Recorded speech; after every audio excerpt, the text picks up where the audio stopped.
Instability and determinacy of beams. There are two types of instability of beams. The geometric instability is the first type. Let's consider these structures. All the reactions meet in one point, this point. This means that the structure can easily rotate about this point. The second type, all reactions are parallel, which indicates that our structure can easily move in the direction perpendicular to the reactions. The second type of instability is the statical instability. Beam mechanism. 3 hinges with 3 zero moments acting on one line. The failure will be in this red dashed sense. The broken line structure is the beam mechanism failure. Another example of the same failure, having 1, 2, 3 hinges on one straight line. The first hinge is really virtual. It is the intersection of the reaction of those two link members. The second hinge here is the intersection of the reactions in the direction of those two link members. So we have 1, 2, 3 hinges. Let's see the sway mechanism, side sway mechanism failure. Consider this structure. The failure will be in the sway mechanism. We have combined mechanism, which combines the two types of failure, the beam and the side sway failures. Let's have an example. This structure, the red dashed line represents the structure after failure. So we really have the top broken beam representing the beam mechanism and the sway of this vertical column representing the sway mechanism. Another example is this structure, having the left column beam mechanism and the right column sway mechanism.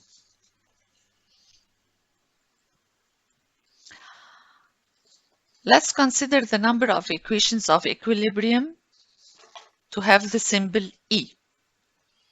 U is the number of unknowns. So consider our structure here with the 4 green reactions at A and B.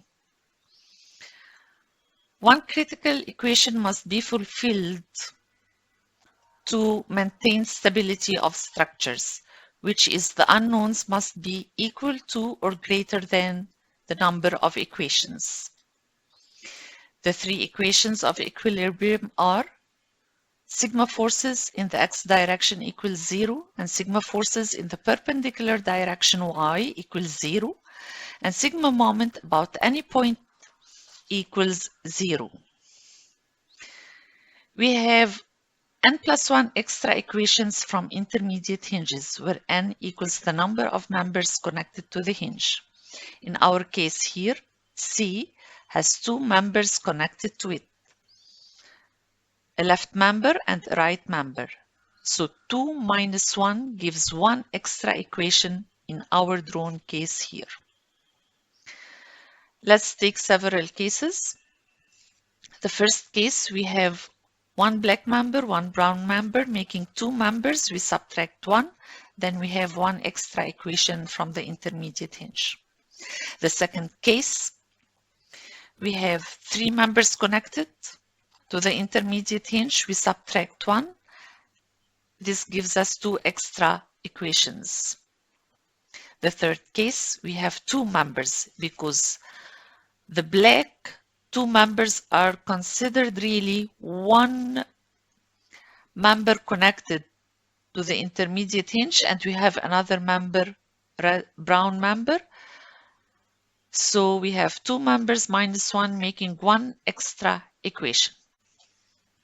Now, let's consider the first case.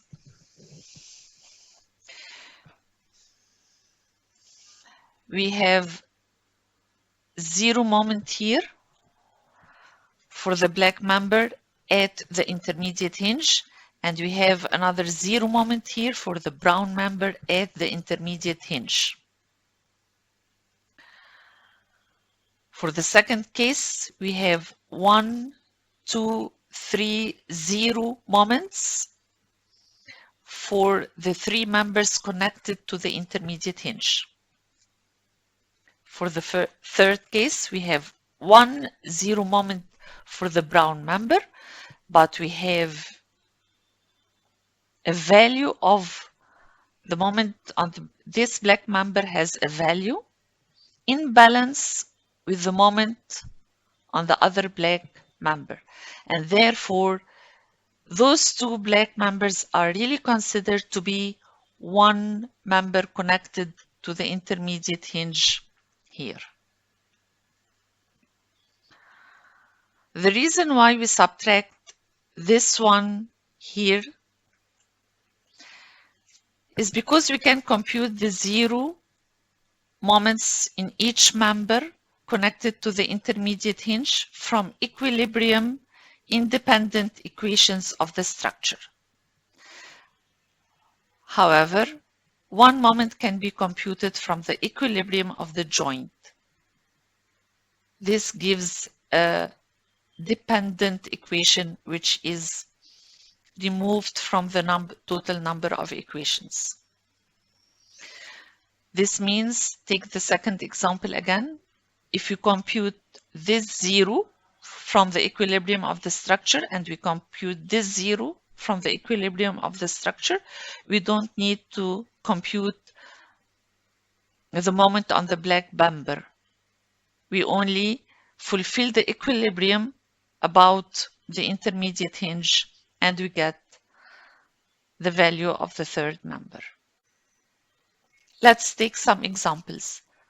Please recall that the unknowns must be greater than or equal to the number of equations to maintain stability. Let's have our structure here. We have 3 unknowns at the supports. We have number of equations 3, the number of equilibrium equations, and therefore our structure is stable and statically determinate. Statically determinate means that the number of unknowns are equal to the number of equations. Let's have another example. We have 3 unknowns, which are the 3 reactions at the supports. We have 4 equilibrium equations. Those are the 3 equilibrium equations: sigma forces in the direction of x equals 0, sigma forces in the direction of y equals 0, and sigma moments equals 0, plus 1 extra equation provided by this intermediate hinge, making a total of 4 equations.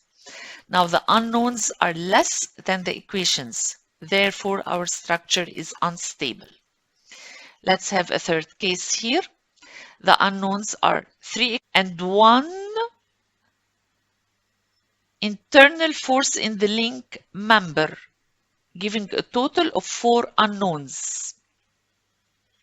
We have 3 equations plus 1 equation from the intermediate hinge, making a total of 4 equations.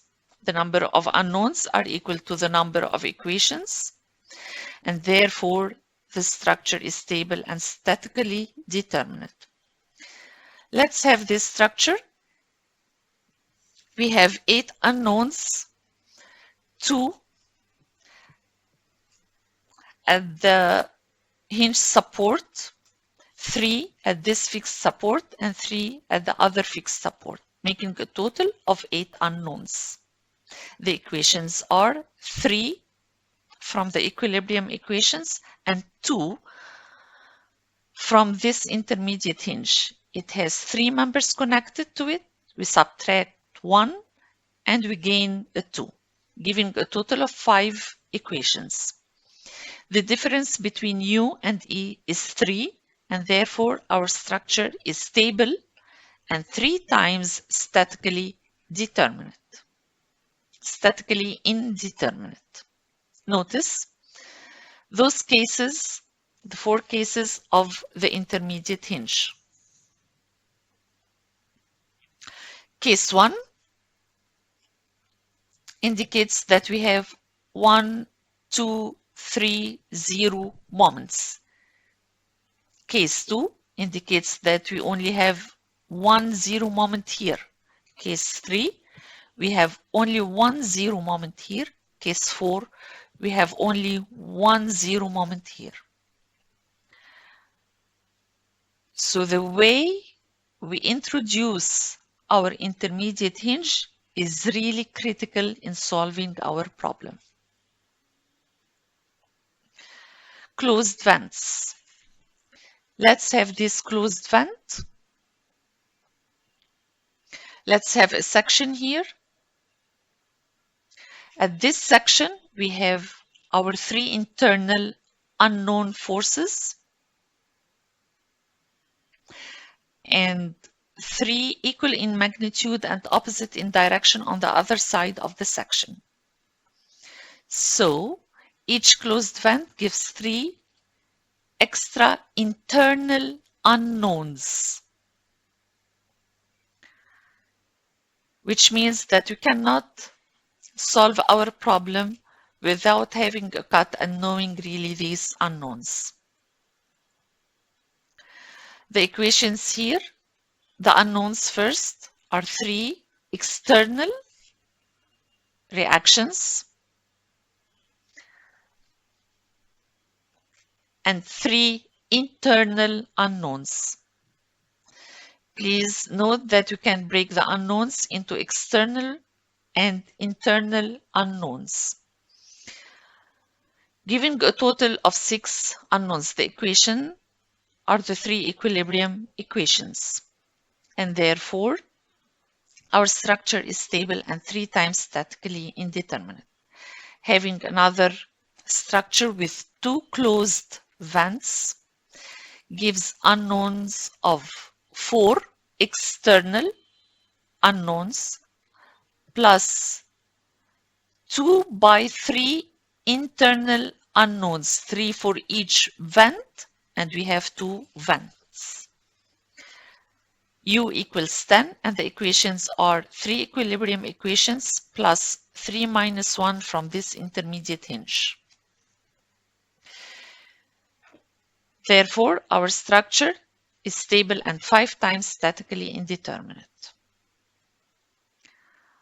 This structure has 3 unknowns and 3 internal unknowns for each vent, making a total of 9 unknowns. Equations are 3 plus 1 from the intermediate hinge, 4.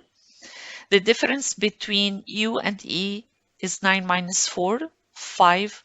Therefore, our structure is stable and 5 times statically indeterminate. For this structure,